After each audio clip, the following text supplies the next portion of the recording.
Good afternoon. Thank you for joining us here at the H. Lee Dennison Building here with our emergency management team.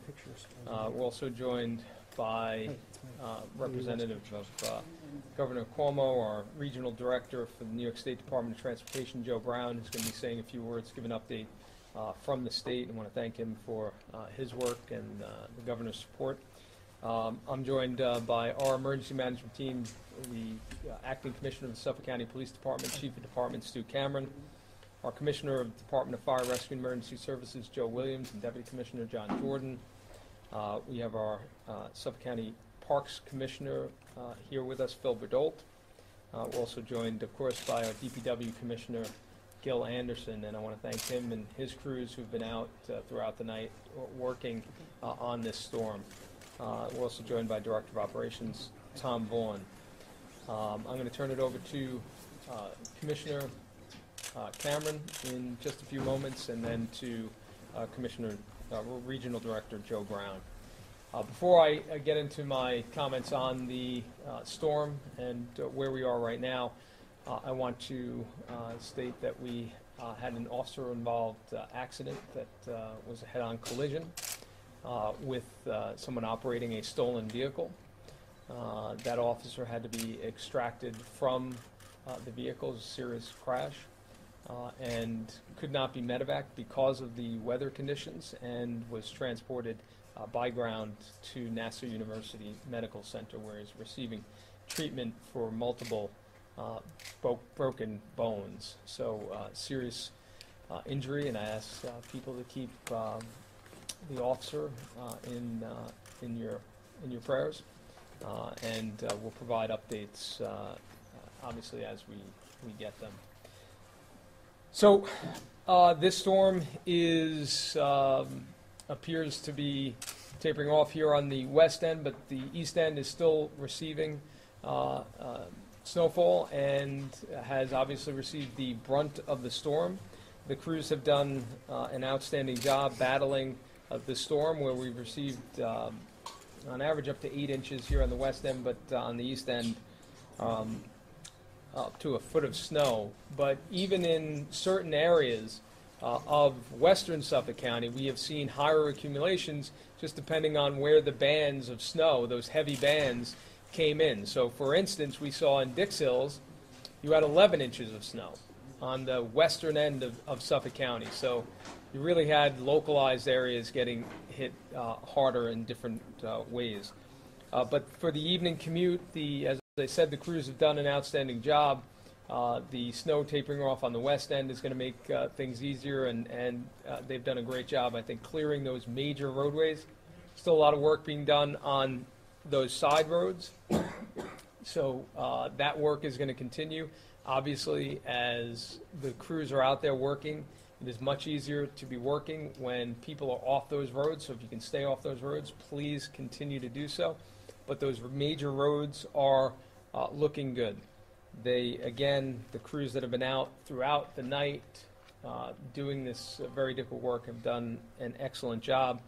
We're seeing, as we talked about earlier this morning, with this heavy snow, impacts on power outages. You combine the heavy snow with those high winds, and we've seen 20 to 30 mile an hour winds, sustained winds, and gusts up to 45 miles an hour on the east end. When you combine the heavy snow and those high winds, you're going to get power outages, and we've seen that now from just a couple of hundred this morning to nearly 7,000 out as of last report. We know PSE&G is working to get those customers back online to restore those power outages as quickly as possible. Most of those are on the east end or in the town of Brookhaven. As I noted, Department of Social Services has closed today, but those in need of emergency assistance should call 631-854-9100, the Social Services Emergency Services Unit number, 631-854-9100. And for Suffolk County Veteran Services, those in need of assistance should call that same number. With that, I'm going to ask Chief Cameron to come forward to say a few words about the conditions, and then we're going to ask Director Joe Brown to give us an update from the state. Commissioner. From the police department's perspective today, we had a relatively light day. We had a lighter than normal day, as a matter of fact, and I'd like to congratulate the public for heeding the county executive's warnings last night to stay off the roadway. That definitely made our lives a lot easier. We never experienced a significant backlog in calls, and we had only a few motor vehicle accidents.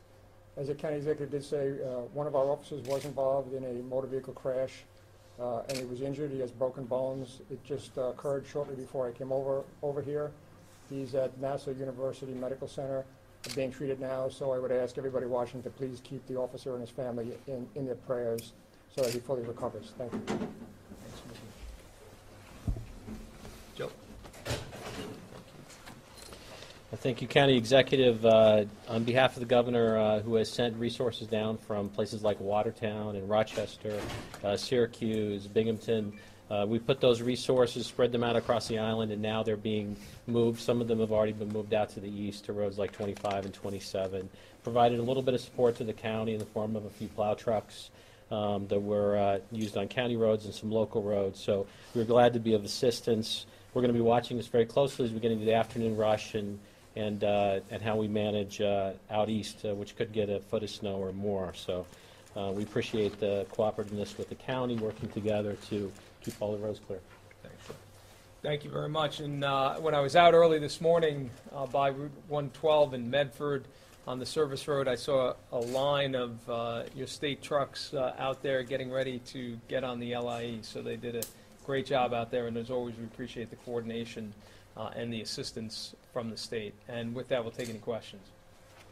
Can you walk us through that crash? When, where? So it was in West Babylon on Straight Path. The officer was, I believe, headed northbound, and the stolen vehicle was headed southbound. Apparently lost control and ended in a head-on collision.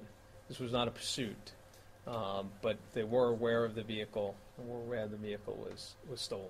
It was a pursuit or was not? It was not a pursuit, no. Where did they think it was stolen from? Convenience store. How far away? In that general vicinity. It was stolen from a convenience store. We were alerted. First Precinct patrol car spotted the car. The sergeant made it clear to them, due to the imprudent speed that the car was operating at, that we were not to pursue it. Additional units were responded to the area to assist, and that was the case with this car. He was responding to the area to assist. The stolen vehicle lost control, collided head-on with our patrol car, trapping the officer in the car. He needed to be extracted by heavy rescue. We were unable to medevac him due to the weather conditions. He was transported by ground and ambulance to NUMC, and he's has at least several broken bones. Any other injuries? I can imagine the roads were pretty bad. His injuries are being assessed at this time. Anyone else injured? The operator of the stolen car suffered only minor injuries, and he's under arrest now. How fast was he going? His speed was described as... Oh, sure. His speed was described as imprudent for the conditions, exactly how fast he was going. He was going faster than he should have been based on the weather conditions. Can you tell us more about him, the person who stole the vehicle? I don't have those details. I can't tell you the car was left running at a convenience store, which is a message that the police department always pushes out, that if you're going to leave your car, please don't leave it running. And in this particular case, because this car was left running, it resulted in one of our officers being seriously injured. Even like a pedigree, like his age? I don't have any of that. It just was unfolding as I was leaving to get over here, so I don't have those details with me. And how about the injured officer? Any information on him? We're in the process of notifying his family and bringing him to the hospital, so I don't want to release any information on him at this time. we'll provide some of those details. Was he taken to Nassau because of the weather instead of taking him to Suffolk? Yeah, it was taken because he couldn't be medevaced Thank you. because of the weather. Exactly. Thank you. Thank you. Oh, Oh, sorry. sure. There also apparently was some snow plows that might have clipped someone here in Suffolk. Yeah, we had a pedestrian that was struck by a snowplow in the 3rd Precinct. I don't know which municipality was operating the snowplow or if it was a private, but I understand there was injury, but it was not serious.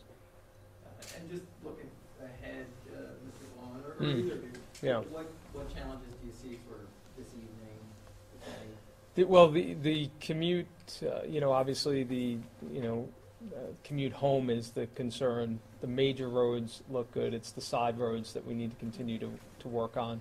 We're working in coordination with our towns and villages, so that work is ongoing. But it's really the east end where you have the most significant challenge. And as the director said, from the state perspective, they have resources out there. We have our resources out there. So as the snow tapers off, we'll be continuing to clear. But in terms of the major roads, that is helpful for the commute home.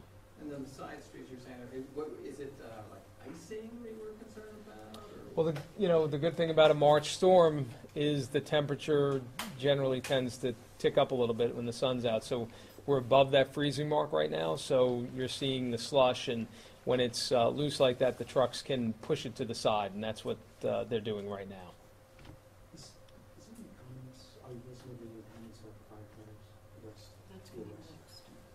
That's going to be next. Oh, Yeah. okay. Yeah. I wasn't sure. Yep. Thanks, guys. Any other questions? Thank you very much. Thank you.